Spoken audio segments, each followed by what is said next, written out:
Бекмамат Осмонов атындағы Жалал-Абад мамлекеттик университети, Жалал-Абад коллежи. Каллиграфия предмети.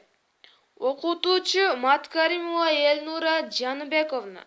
Студент Каратаева Аселия Бахадырбековна.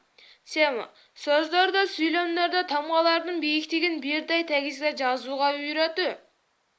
Биринчи класста эки сызыктуу дептерге жазууда кичине тамгалардын бийиктиги ошол эки сызыктын аралыгы аркылуу берилген.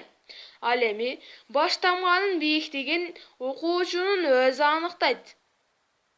Жазуудан мурда мугалим тарабынан түшүнүк берилип, баш тамганын бийиктиги жогорку сызыкка бир аз жетпеген бийиктикте жазылары көрсөтүлөт.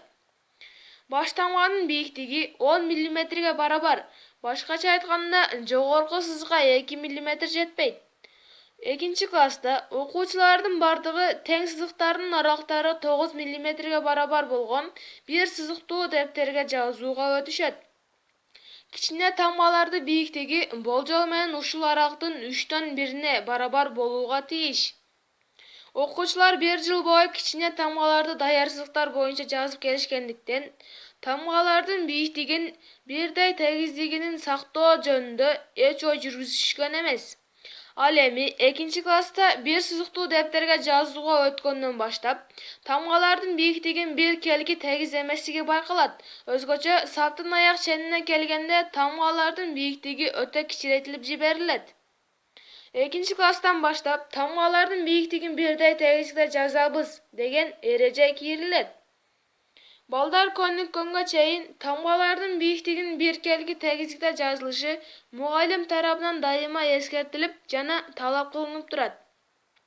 Биринчи класста жазууга карата кандай талаптар коюлса, экинчи класста да ал талаптар адаттандырылат жана бекемделет. Экинчи-үчүнчү класстарда жазуунун туруктуу өзгөчөлүктөрү пайда боло баштайт. Мугалим бул пайда болгон кол жазманы сактоо менен андагы тамгалардын типтүү формасын бузулбашы үчүн жана жазуунун жантык жазылышы үчүн күрөш жүргүзөт. Мугалим тамгаларды канчалык бийиктикте болушун окуучуларга баамдатуу үчүн төмөндөгүдөй көнүгүүлөрдү жүргүзсө болот. Аны үчүн мугалим сызыктардын ортосундагы бош аралыктарды тепе-тең 3кө бөлүп, аларды чекиттер менен белгилеп коюуну окуучуларга сунуш кылат. Тема боюнча эжекейден кеңири маалымат алдым. Аралыктан окууда эжекей бизге өз убагында тапшырмалар берип жатат.